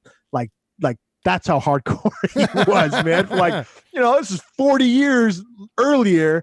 He was keeping the stats from the games and stuff like that. And like, that's nuts, like I think sometimes we forget how nice it is to be like, oh, what's the Raiders depth chart? Click, click, click. Oh, what's the Raiders cap space? Click, click, click. You know what I'm saying? Yeah. Like we forget how it was back in the day and stuff. And so I've kept those clippings and stuff. I have them in another place in my office. Oh, sweet. Yeah, man, just kind of super cool, That's Crazy. cool. That's cool. Right on. Yeah, your dad was OG, man. He was, he fostered a lot of this. Him and my Uncle Murph. That's my dad's youngest brother and Sonny's dad were best friends, and so and they were they were my heroes too. They're the reason this podcast exists. They are the reason this podcast exists. Absolutely. All right, so hey, real quick, earlier today. Even though it's Sonny, it's in the tampering period, right? You're not supposed to. This is the legal tampering. Tampering period. But LaMarcus Joyner and Carl Joseph apparently made a joint appearance, and must have been like on an Instagram or something. And the Raiders. I know it wasn't to ride a roller coaster. And the Raiders fan radio microphones were there. So let's go ahead and check in with that real quick. We represent the Lollipop Guild, the Lollipop Guild, the Lollipop Guild, and in the name of the Lollipop Guild, we wish to welcome you to Munchkin Land. Morning, fellas. It's Mojo in San Diego. Just woke up here in sunny SoCal and got some good news this Sunday morning. We got a new Ferrari for Coach Gruden to play with. Just wanted to throw some stuff out of you, man. I've been social media. I think he broke the internet. People been tearing me up, man. Just a lot of hate. A this, A B that, yada yada yada. How old he is? 31. Can you believe they're telling me that since he's 31 years old, he's too old? Jerry Rice put up his biggest numbers ever when he was 33. I think we're good, and I'm excited to see. You can tell already that the guy can't wait to put the uniform on. He gets it. He understands the heritage and the history, and he's ready to perform. Sky's the limit. I think Mayock and Gruden really made it look easy, man. These guys did this right. What we gave up for him and the potential of what we're getting is totally one-sided. we got Amari Cooper gone, who didn't care about being a Raider. Got a first-round draft pick for him. Kept that first-round draft pick and gave away a 3 and a 5 for quite possibly the best receiver in the league. All right. So, hey, Sonny, I want to run this by you. So I'm sorry there, Mojo's call got cut off. So it's something that's interesting is that I've heard a lot of people say that, oh, Al Davis would be smiling on this one, man, if he would have loved the idea of Antonio Brown. And I agree with that sentiment. I think the difference between this Raiders and Al Davis's Raiders, especially at the latter part of his career, is what Mojo said. They did it the right way, didn't they? Yeah, Davis would have gave him like $170 million guaranteed towards the end of his career. But no, they did it the right way. And what I love is that he made the point, we still have all our draft picks. Like one of the things I thought of, and I think I heard it somewhere, is that if we would have flipped the first round draft pick that we got from the Cowboys for Cooper for Antonio Brown, we all would have said that's a win, right? Because it was like, we basically traded Amari Cooper for Antonio Brown. Right. Who wouldn't want that? But we got Antonio Brown, and we still have 3 first-round draft picks. And then you pointed out, because I was sitting there going, man, we're throwing away a lot of money. Why don't we just pay Mac? Well, Mac got what, $90 million guaranteed? Yeah. Right? And so, we gave Antonio Brown 30. I think we gave Trent Brown close to 30, right? Yep. I don't know how much we gave the second half of the Lollipop Kids. But, we got these players for the money we would have had to give Mac, and we still have 3 first-round draft picks. And so part of me is going, what are you doing, Gruden? Like, is this a rebuild? Is this a retool? Is this figure out what you have in 2018, find out where the holes are, and as we ramp up to Vegas? Because, like, we're bringing in veterans. We still have all these great draft picks. It's kind of like, and I hear a lot of the professional analysts on TV saying this. They're like, you can't believe Gruden because it's not a rebuild, because he's bringing in all these veterans, but he's holding on to these draft picks. It's kind of like we got the best of both worlds, right? We got all this free money to use, and we have all these draft picks to use as well and stuff, And so I'm thinking he's kind of giving us weapons. He likes his veterans. Look what he did with Rice and Tim Brown back in the day. So we know he knows the value of a veteran. Antonio Brown is a diva, but he's the hardest working diva in the NFL, according to a lot of reports and stuff like that. So hopefully he'll come in and bring that culture. And then we have the draft picks to draft, front 7, right? Fix our pass rush, or maybe help shore up the offensive line. What's going to go on with Donald Penn? How long is Hudson going to be around for, And so there just seems to be a lot of room to play and room to do what we need to do and stuff like that. And regarding Le'Veon Bell, we don't need Le'Veon Bell. Why do you need a running back, right? What do you need a running back for anymore in the NFL, right? So, like, I don't think Le'Veon Bell's worth the money he would eat up to bring over to the Raiders, and especially since we got Lynch sitting there and Chris Warren III sitting there as well and stuff. So, anyway, man. Yeah, I agree with those wholeheartedly. I think that's a great point. And, we're big fans of Chris Warren III, man. And you're right. The money, man. I mean, you're not going to get him at $7, $8, $9 million. You're talking about 15, 16, 17 million, right? And that just overshoots his value, especially based on what the Raiders' needs are. So I'm with you, Sonny. Okay, next up, we got a new caller. I believe it's Raider Juan. It was hard to hear his first name, but let's hear from him. Yeah, this is Raider Juan. I'm calling you first time caller. I just want to know what do you think about, us getting a Marcus Jr. and Brown, the offensive lineman from the New England Patriots, because I hear he wasn't that good when, before he got to the Patriots, the offensive lineman. And, once he got there, he got good. And now that he's going to be out of there to the Raiders, he's going to go back to being bad. So I just want to know what they think and see if this is not, because he joins the Raiders, he's going to be a bad guy now. I just wanted to see what you think about that and about Brown, the wide receiver we got from Pittsburgh. And, you guys, Uncle Mosh and Murph, take care and God bless you. All right, Juan, appreciate the phone call there. And, Sonny, you kind of prophesied that one a little bit. You just touched on Brown. And then also you mentioned, you brought that up, that about Patriots that go on in their career to other places that typically they don't perform real well there. So what do you think about Juan's comment? About LaMarcus Joyner? Well, I'm sorry, he brought up Joyner first, but he also brought up Brown about him leaving the Patriots, and is he going to kind of fall off now? Yeah, I mean, time will tell. Time will tell if it was the system. Brady doesn't hold on to the ball very, very long, and so can Gruden have a system? Point. Yes. And so, was Brown, did his numbers benefit from how fast Brady got rid of the ball? Well, I'm sure they did. Now, Carr got rid of the ball, I think, faster than anybody in the league last year. And part of that, is he scared, or is that the way Gruden was doing it and stuff? But I think the bigger question mark is LaMarcus Joyner, because in 2017, he was like one of the top rated safeties in the whole entire league. Yeah. And then in 2018, he fell off. And so now it's coming back around like, all right, well, who is this guy? And did the Rams change up their scheme in 2018? Did they play a little more aggressive? So he got beat more deep, kind of, who is this guy going to be? And is it the 2017 version or 2018 version? Who knows, but I like that Paul Gunther has a lot more weapons now to use on defense, and at least with Joyner, and who we're going to draft and all that stuff, So, and I think we just re-signed Hankins, right? Didn't we? Yeah. Jonathan Hankins. Yeah, we got like 5 defensive tackles now. So that idea, anybody that's thinking Quinnen Williams, if he's on the board at 4, that's the Raiders move.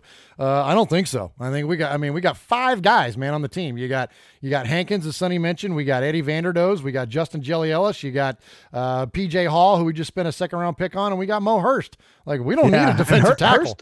I think Hurst had a sneaky dominant season, dude. Like, he was one of in the tops up there for sacks as the defensive tackle and stuff.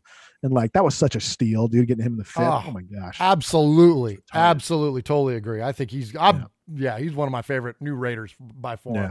All right. So before we go back to voicemails, let's do another email.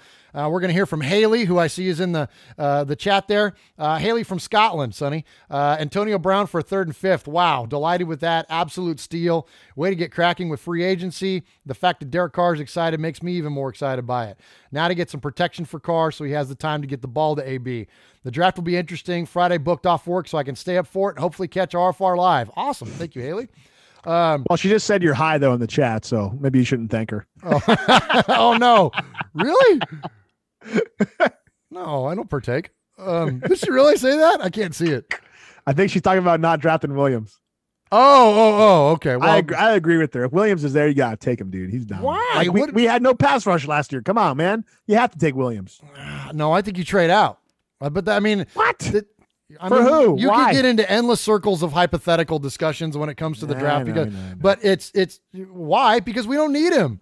Yeah, you do. Our pass rush sucked. We need year. a freaking edge rusher way more than we need an interior pass rush. And if you can pull Montez Sweat later on in the draft, well, then you trade back. You acquire more picks, and then you pull somebody like Montez Sweat or the other Allen from Boston College or whatever. There's plenty of Josh Allen. Yeah. Well, Josh Allen. No, that's the guy from Kentucky. That's the guy that we. Oh. That's the guy we want. And that's the guy. And you know what else? And here's something else that might be crazy. No one's really talking about this one, but put this in your craw, Raider Nation. What if the Raiders trade up and go get him? Because they're talking about the Jets wanting him and the trade Niners. Up and get who? Josh Allen? Josh Allen. Going up to 2 or 3. Murray goes 1. We move up. Bosa goes 2. We move up to the Niners spot and grab Josh Allen at 3. Of course, you got to have a dance partner. It's not this.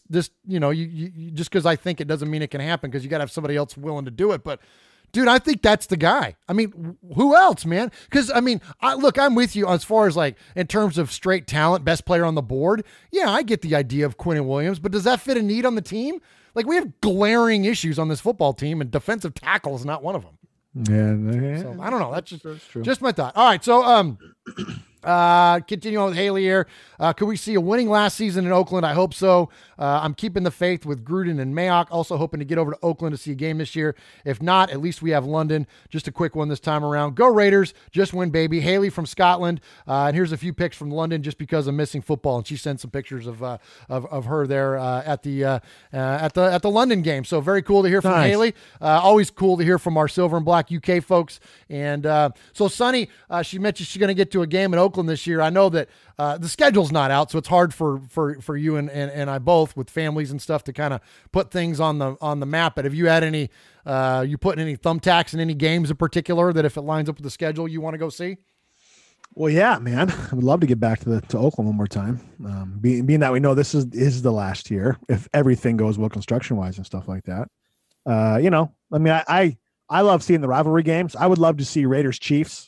If I had to pick one, in Oakland for the one last kind of hurrah, especially if we're good this year. But they just picked up. I think they just got Tyrann Mathieu, which I think is a sneaky good pickup for them. That'd be the one that I want to go to, man. Is Raiders Chiefs. What about you? I think that's it. I mean, we've seen the Broncos. And the Chargers. So we've seen our division except for the Chiefs. We've not yet seen that. And I think that, we'll be in a position to be more competitive. So I think that's the one. And, and regardless, I know we're going to have raviolis at La Villa, so I'm good. You know what I mean? Matter. Like the food's going to be right. The purpose of the trip is La Villa's. And then we try to tie in a Raider game too to pretend we're fans. Like bringing our Derek Carr jerseys and all. Yeah. I got to get off our Derek Carr jerseys. Yeah. Mojo's going to the Chiefs game in Oakland. Is he? Well, see, there you go. See, and it'd be fun. And we, of course, I was out there this last year for the week 1 game, but I had it tied in with a work trip. So it was like, I kind of took I was already on the West Coast. So I kind of took advantage of already being there and slid up to a game. I would love to have a planned trip with all of us where we can go do a proper tailgate. And cause I mean, we were in D-Lot, we were in the right spot, and we got to hook up with the Black Hole and Emiliano we saw. And I mean, I still got to see a lot of cool people, but it would have been nice to have like a full on, produced podcast, a live stream from, and all that good stuff. We got to take these guys to La Villas. Oh, dude, like an RFR field trip? Yeah. Do an outing to La Villa? Like an RFR meetup on Saturday before the game at La Villas. Like tailgating's cool and all, but let's go to La Villas, bro. Let's go get some raviolis. Like that's legit. You guys don't know what's up. That's a phenomenal idea. Yeah. Okay. Yeah, that's a good idea. All right, we have to do the first ever meeting of the Nomad Raiders Booster Club at La Villas. At La Villas, dude. At Sweet. La Villas. Love it. All right, let's go to another call here. Let's hear from our buddy. We hear from Dave. He's I Like It Spooky in the chat. I don't think he's in there tonight, but he joins us in the chat quite a bit, and he broke off his first phone call here to the Sea of Fans mailbag. Hey, this is Dave. You guys would know me as I Like It Spooky. This is my first time calling in. I just had to comment on the Antonio Brown thing. I kind of went from being like not thinking it was a good idea, due to his off-field drama and the price it would have cost us to get the guy and all those sort of things. But the fact that it only cost us a third and a fifth, and now that we've got him and going back and doing my homework and seeing how much he liked Derek Carr and how much Derek Carr was really excited about getting him on the team, you can't argue with the guy's production, so I've kind of turned my opinion around, and I'm pretty excited to have the guy on the team.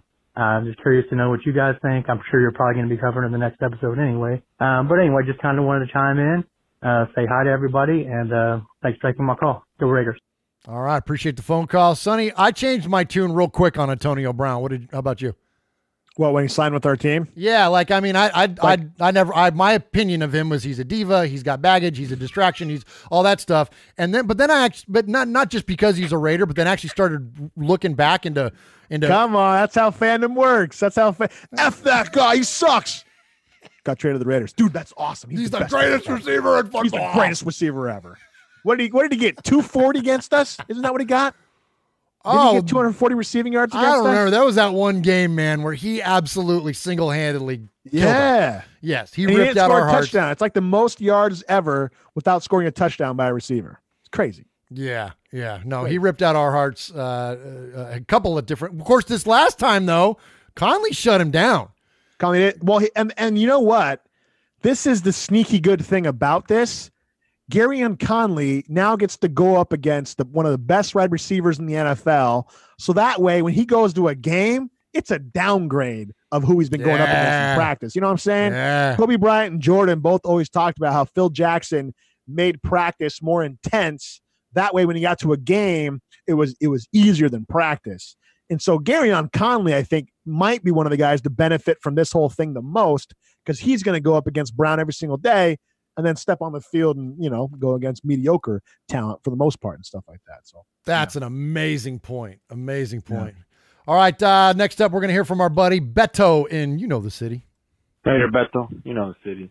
Anyway, we just got Antonio Brown, which I'm still shell-shocked, to be honest, because, he went to the Bills, and then he's like, no, I'm not going to be a Bill, and then now he's a Raider, and then it's like 24 hours passed, it was announced, so, yeah, he's a Raider, so I got to get a Jerry Porter jersey and just tape over, Porter's name and just put Brown on it now. But anyway, Kelechi Assembly got traded to the Jets, which, I mean, I'm indifferent about it, because I like Kelechi Assembly, and an underrated part of Kelechi Assembly was that he helped out Colton Miller a lot when he played. But and also the funny part is Antonio Brown got traded for a third and a fifth rounder, while damn Cowboys gave up a first round for Amari Cooper, who led the league in drops. Damn Cowboys got screwed, huh? But anyway, and Kelechi Assembly, we gave a sixth, which is the Bears pick that they gave us, and we got a fifth round pick. So technically, we didn't really lose a fifth round pick. We just got it back right away. So it's Sunday right now, and there's probably some more transaction that's happened with the Raiders. And, well, also with the Coleccio Assembly trade, freed up $10 million in cap space, and also the Jets had to take up his contract. And remember, the Jets are the leading team for Le'Veon Bell. Now the Jets got to take over KO, and then Derek Carr's following Le'Veon Bell on Twitter. Then I don't know what's going to happen. But we'll see. It's going to be a very interesting offseason. And as always, go Raiders. All right, what do you think about that KO trade there, Sonny, to the Jets? We knew it was coming. I mean, that was he was expendable. He served his purpose here. A couple years ago we had the best offensive line in the NFL, so that was pretty fun. And again, it should make you appreciate what 2016 was the last couple years, because gosh dang, we were so close, and we had a dominant offensive line and stuff like that. So, but it was time to go. He was expendable. I was cracking up in the chat. Mojo Raider states Kraft paid $25 for a dirty walrus. I think I did in Thailand once too.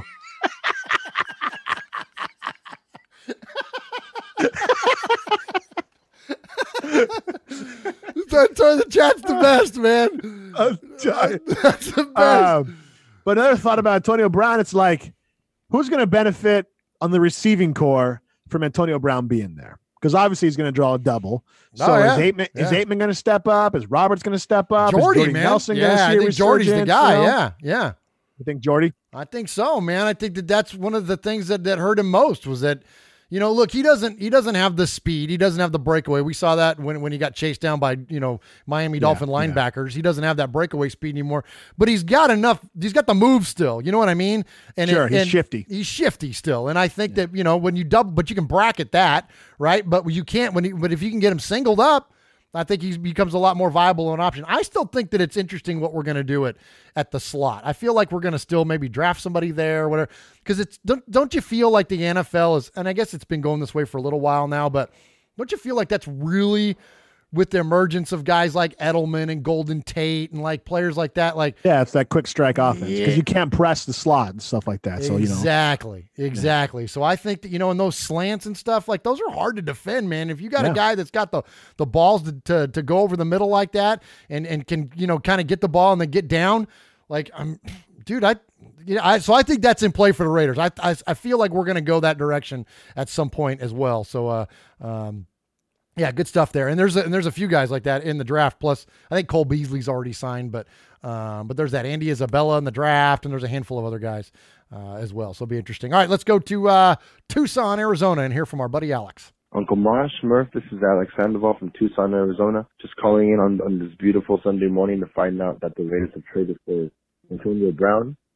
Super excited that Derek Carr has somebody to finally throw it to, that's not Jared Cook, and I think it's awesome. I'm really excited about it. I hope that he can keep his act together and not let outside of football problems affect the team. I think John Gruden can handle him. I think that the coaches are going to be able to handle him. But this isn't over. I mean, I feel like we still need to go get another complimentary receiver or maybe even a complimentary running back to complete this process. Otherwise, people are just going to be double, triple teaming Antonio Brown. He's not going to have the impact that we need him to have because, any other receivers or any other good receivers. So there's just one more step to go, but I'm really happy about the trade. What do you guys think? Thanks. Bye. There you go, Sonny. Perfect setup again, huh? There you go. Yeah, and Aitman started coming on towards the end. He had kind of a good year there towards the end. He was making some good catches and stuff, but Cook, is he gone basically in your eyes? I think so, man. I think, I think considering the money, he's got to be, right? Because someone's going to overpay for him. You know what I mean? I think the Raiders are doing the right thing by letting him. I wouldn't even say overpay. I mean, he's worth it. That's true. Is he worth it to the Raiders at this point? Yeah, that's the thing. Yeah, I don't know, man. Because here's I think is the really what's going to drive it for the Raiders is that how good is Darren Waller? Because Darren Waller is a young, fast, lanky, athletic tight end. Now, we don't know what he's going to turn in because he's young, man. He's 26 or something like that. So, I think that depending on how much faith they have in him is going to drive what they're willing to do with Jared Cook. Because, look, I think that aside from, Kelsey and I always forget the guy's name in Philadelphia. They're Zach Ertz. You know what I mean? Like, aside from, maybe those two guys, Jared Cook's the best tight end in football, right? As far as, You know what I mean? Stud. He's a stud. You know what I mean? So I'm with you. So he's going to get the money, but I just don't know if the Raiders are in a position to pay, $10 million for a tight end. I don't know, man. So we'll see. It'll be interesting. All right, let's go to our buddy Eye Patch down in Florida. Murph, Mosh, Eye Patch here. Hey, one scenario real quick I want to run by you. Can you imagine this? The 2019 NFL Draft with the 4th pick, the Oakland Raiders select offensive lineman. Oh, no! Oh, no, not again! You know what? I've said a few times, Eye Patch, thanks for the call, by the way, that I thought that the first offensive player the Raiders will take in this draft is going to be a lineman. But now that was before Trent Brown, but it still wouldn't surprise me. I know better than to fall in love with players, but I really like Chris Lindstrom out of Boston College, who saw him down at the Senior Bowl. He is an absolute stud at guard, and he would fit in perfect for what we need. So I like that idea. But what do you think, Sonny? What do you think of the odds are of the Raiders taking another lineman? Is the offensive line set at this point in your eyes? No. Well, not by position anyways. No. So I don't think it would surprise me at all. And honestly, it's a smart move. Look what the Colts did. The Colts knew Luck was coming back, so they went all in on offensive line. I think you have to start in the trenches. It's not sexy. It's not happy, but, the problem is it going to pan out? Because Colton Miller, and I'll give him some leeway because he was hurt, so to say. But, last year was a disaster for everybody across the board. And so, but Brandon Parker, is Brandon Parker going to do anything, Talk about moving him to guard now. So right. And so Donald Penn, what's up with Donald Penn? Talk about cutting him. Yeah. And so, I think we have to address the offensive line, and Trent Brown was a good pickup, but again, he's a question mark. Is he Patriot system or is he actually legit and stuff? So it wouldn't surprise me at all. I think we need defense more, but at the same time, I'll be happy if they go defensive end or line and then offensive line with the second pick in the first round. I think that's a key point, is that, I think there's good regardless of where you come out, that no matter where the Raiders go position wise, there's good in it. There's not one where I'm going to, maybe a defensive line. Maybe cornerback. Like we did. I know, that was crazy, dude. Right? We were all thinking inside linebacker that whole way. But you know what? But something you touched on there. Like I think about like the Cowboys when they were drafting all those linemen. All those years, they got so much crap. Every analyst and the fan, everybody's like, "Why are we drafting another lineman?" Now, guess what? They've had the best offensive line in football for 4 years running now. Yeah, their running back only wears a half a shirt because he's not even going to get hit. Exactly. So I it would not surprise me. Now, I don't think at 4 that's the responsible move, but again, the Raiders trade back a little bit, and you never know. All right, next up, let's go to Central Valley Raider. Hey, Murph, this is Central Valley Raider. Hey, just calling in, man, to chime in on the recent moves. I know we just signed AB over the weekend, and today, this morning, we signed the left tackle, Trenton Brown. One thing I'm excited about is that Mayock and Gruden are not playing. Nope. I find it amusing on Twitter, and, people complaining that Raiders are spending a lot of money. They're acting like if it's coming out of their own personal account. It's kind of a joke. If we didn't do anything and stand pat, we'd get criticized, for maybe playing safe, but no, we're going out there making some moves. Yeah, I was kind of unhappy to see KO go.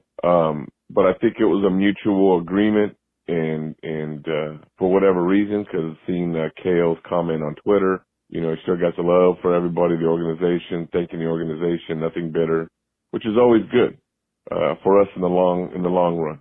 So, hopefully he's successful over there in New York. We get to play him this year.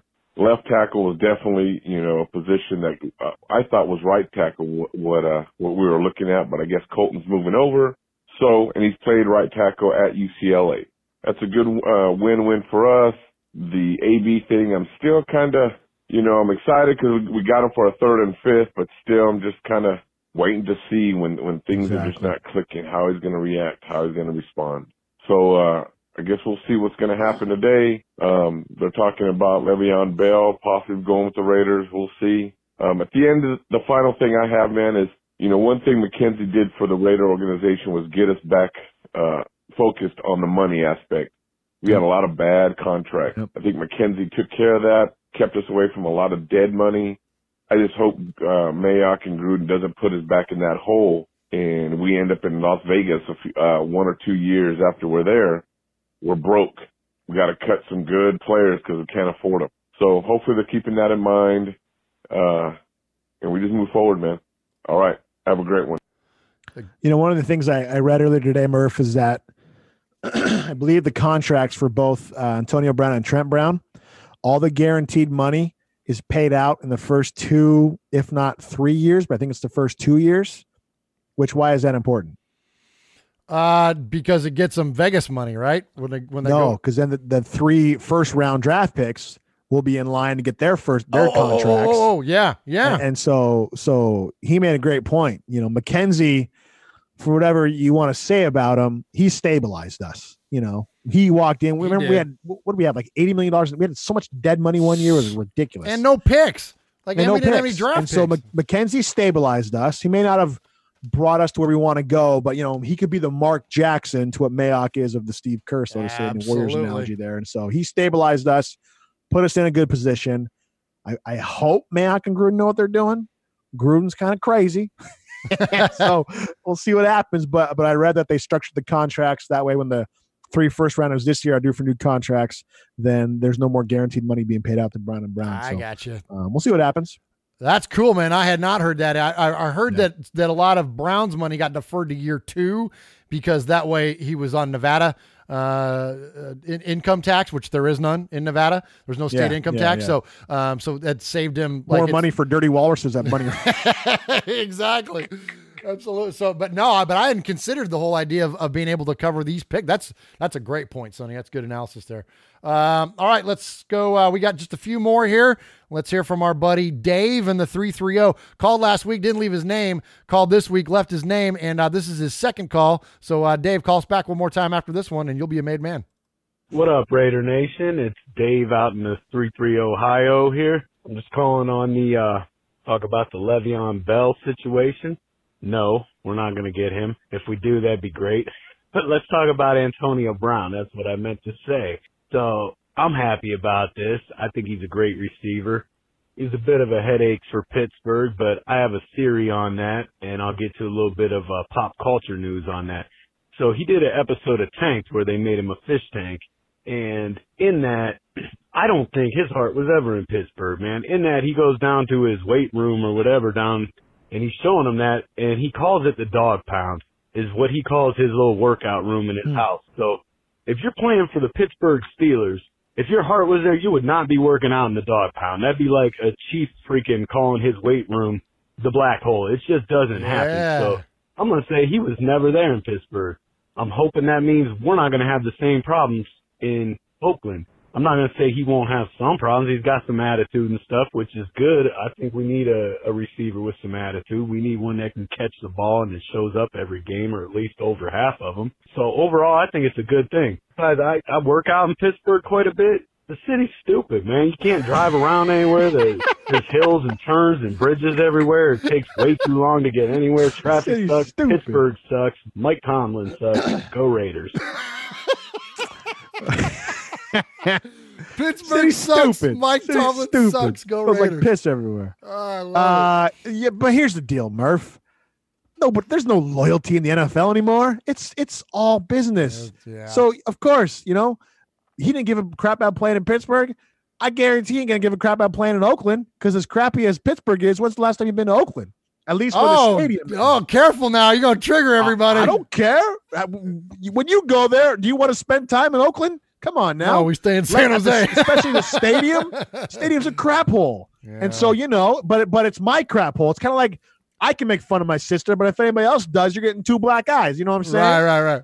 It's like that. And so, you know, yes, why did he have the dog pound? But come on, man. There's no loyalty in the NFL. Absolutely none. It used to be the most loyal people in the NFL are the fans, and we're the stupid ones because the players aren't loyal and the people running the show aren't loyal. We're the ones going, dude, come on, you know, like, come on, man, give me a break. Yeah. But that comment was great about Pittsburgh. That was great, man. Good call. Appreciate it, Dave. Call us back, man, one more time, buddy. and you'll get your button. All right, next up, we got 2 more left. Let's hear from our buddy Junior in San Diego. Here's another OG guy, Sonny. Yeah. Hey, what's up, guys? Junior San Diego here. First of all, Mikey, I just listened to this podcast, and Murph was on, and you guys were saying that we got that New England got our left tackle for a 7th rounder. That's incorrect. 49ers first drafted him, and then awesome pickup for 3 and 5 pick, Antonio. We signed good, and then just coming across my TV here now is Odell Beckham Jr. getting traded to the Browns, and everybody's on saying that this is a badass pickup. They're not saying any negative news about they just gave up a 1st and 3rd and dribble preppers when we got Antonio for a 3rd and a 5th. And everybody's raving about the trade, that this is global. Come on. We got probably the best of our receiver, and all negative things our way. But anyway, I trust in Gruden, Mayock, and I don't think Antonio's going to be a negative for the 3 years that he's going to be here. I think it's going to be all good because Carr and him going to probably have a good relationship. Coleccio Semele, hate to see him go, but kind of feels like he got paid and got lazy. I know that we weren't a good team, but I mean, five games missed last year and then everybody thinks he should have missed less. I kind of think he was just being lazy. But awesome. I love his fiery attitude. He was a beast, but the last 2 years he was on his downslide. But anyway, been listening to you guys. Hope to hear you guys more. And go Raiders. All right, appreciate the call, Junior. Great call as usual, my friend. And yeah, Sonny, interesting point there. KO's catching some crap, huh? He's all the reports is that he missed a lot more with that injury than maybe he should have, and that doesn't sit well with Gruden. Gruden wants you to be as invested and as committed as he is, and if you're not, even a little bit, it doesn't work. So when KO was on, and as he mentioned, I mean, he was a dog, man. He was scrappy. We loved the attitude and that he brought to the line, the grit. You know what I mean? But this last couple of years, man, he's trended downward since 2016. Yeah, I think that's kind of a weak take. That if the Raiders are serious about that, he shouldn't have missed more. That's like your boss calling you up when you're freaking puking and crapping at the same time. Like, hey, why come you're not at work? Like, come on, bro. So I don't know. I think it's kind of a weak take. But one thing I thought of why he was saying that is more about the Antonio Brown versus Odell Beckham. How crazy is the Mac trade now in light of Antonio Brown being traded and Odell Beckham being traded and Landon Collins being traded from the Giants? Like, it kind of, I think it almost takes pressure off of Gruden that, like, because, all last year it was any game you watched, it was the Raiders traded Mac. How stupid is that? Now it's like the Giants traded Collins and Beckham. Steelers got rid of Brown and probably going to get rid of Bell. Like, it kind of takes a little bit of the heat off the Raiders, don't you think?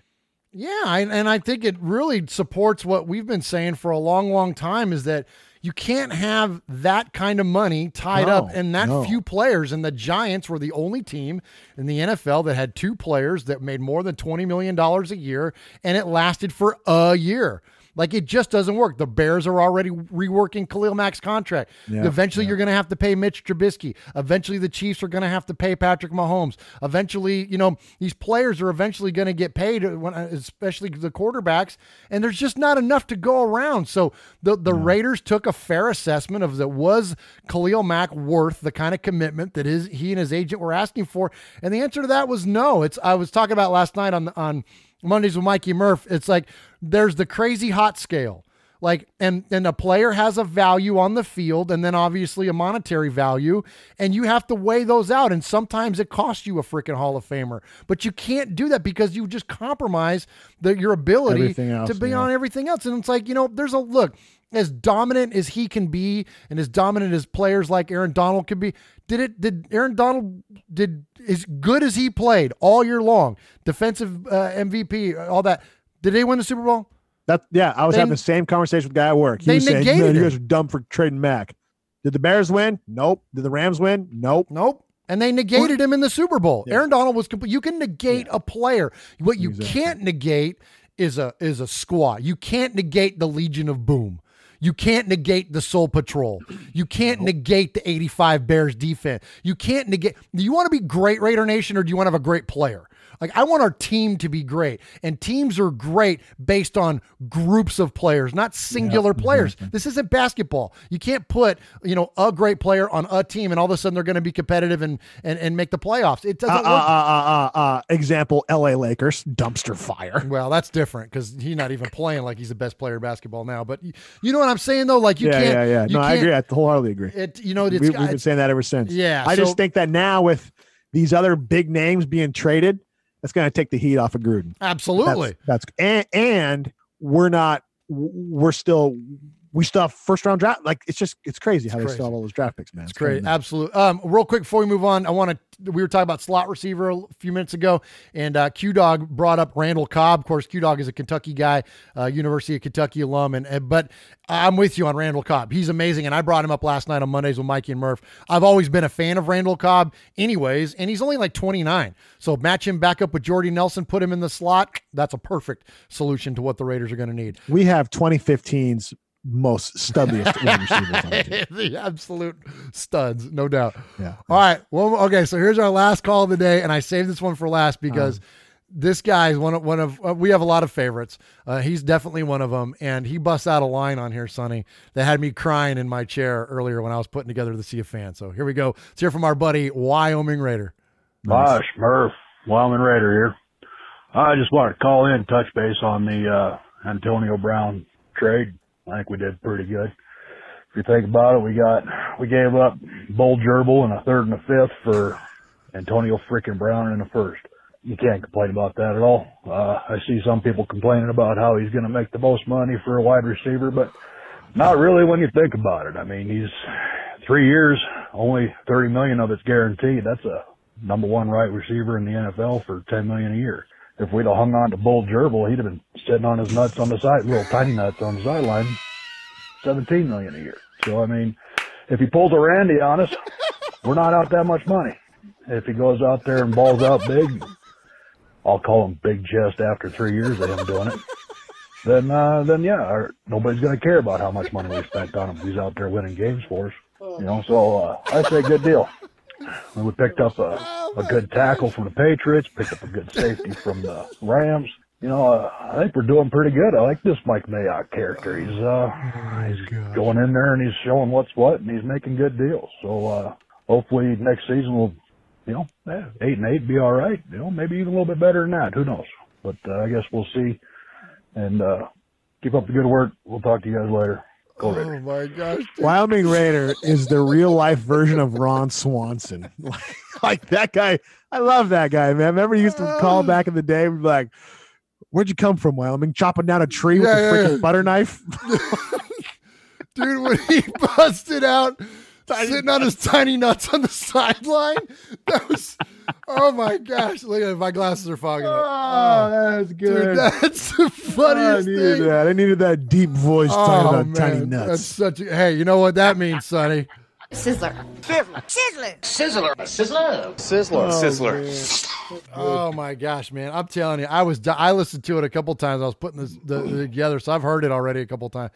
I was dying. I was absolutely dying. I'm crying again already, but man, that's so funny. Sitting on his tiny nuts. Good. Sitting on his tiny nuts. And he's right. You know what I'm saying? That's what I'm saying. Like, got rid of Cooper and got Brown and stuff, 3 first-round draft picks. Like, I was going to be cool giving up a first-round draft pick for Brown, but we didn't even have to do that, So far, so good, man. Absolutely. So far, so good. Absolutely. Well, man, so thank you to everybody that called in tonight. Lots of calls in the Sea of Fans mailbag, and you guys are the best. Raider Nation is no joke, man. We are the best fans in sports, and you guys represent them amazingly well. So thank you so much to, of course, Capo Q-Dog, Chuck Splatterhead McCann, Big Raider Trucker, Houston Raider Steve, Mojo, Raider One, Spooky Dave, Beto, Alex in Tucson, iPatch, Central Valley Raider, Dave in the 330, Junior in San Diego, Wyoming Raider. Thank you to everybody that's in the chat tonight. I can't scroll up, but Bobby Wasabi, Two Deuce, Hardcore Raider, Haley, Aaron, a Q-Dog Raider, Zavi Thinks Blue, Running Bear, who am I missing? Abraham is in there, Raider YD, Glitch 25, Jesse Rosales. There's Mikey in there in the bottom. Thank you, Mikey. Thank you to all of you for supporting Raiders Fan Radio the way that you do, and we are definitely a rogues gallery. We are Metallica, and we are here for your Oakland Raiders! You know why we out here, and we ain't playing around today. From The Walking Dead to errant Jedi Knights, Raiders fans are a rogues gallery.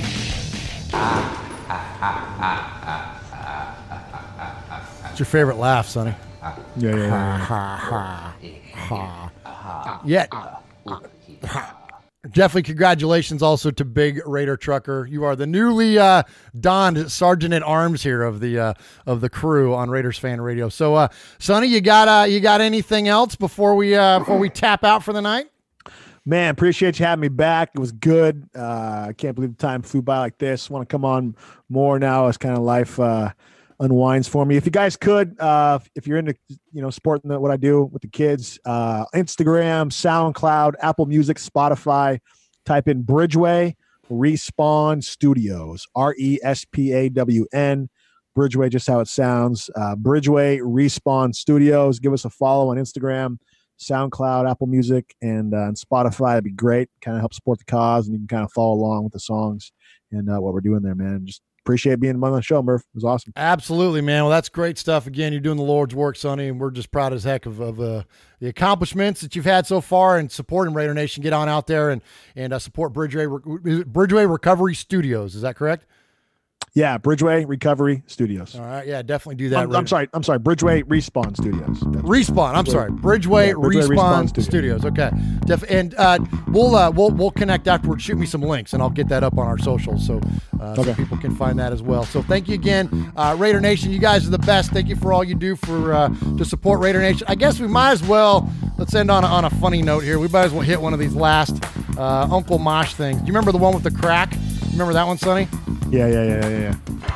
I got my Raiders boxers hanging low, covering the crack, because I'm listening to Raiders Fan Radio, a podcast by a couple of fans, Sonny and Murph, 4 Raiders fans who are the only fans that matter. I remember when he cut that, I go, what does that mean? And he goes, I don't know. Because I just thought it sounded funny. I'm like, well, it did. Yeah, right. So anyway, we'll get Uncle Mosh back, and thank you again, Sonny, for joining us, man. This has been awesome. Always great to have you back on the show. I guess it's been about almost 6 months since we had you on last. Man. Yeah, man, long time, too long. So as you know, you always have a standing invite to join us anytime that you can, and to join us back here on Raiders Fan Radio. I know everybody loves to hear from you, and love to collab with you as always, my friend and my cousin. And so we'll do it again soon, huh? Yeah, man. Sounds good. All right, sounds good. Thanks again, Raider Nation. Have a good night, and I appreciate you staying up with us on this Tuesday night. And just remember, what happens in Vegas started in Oakland. Good night, everybody. If we'd have hung on to Bull Gerbil, he'd have been sitting on his nuts on the side, little tiny nuts on the sideline, $17 million a year.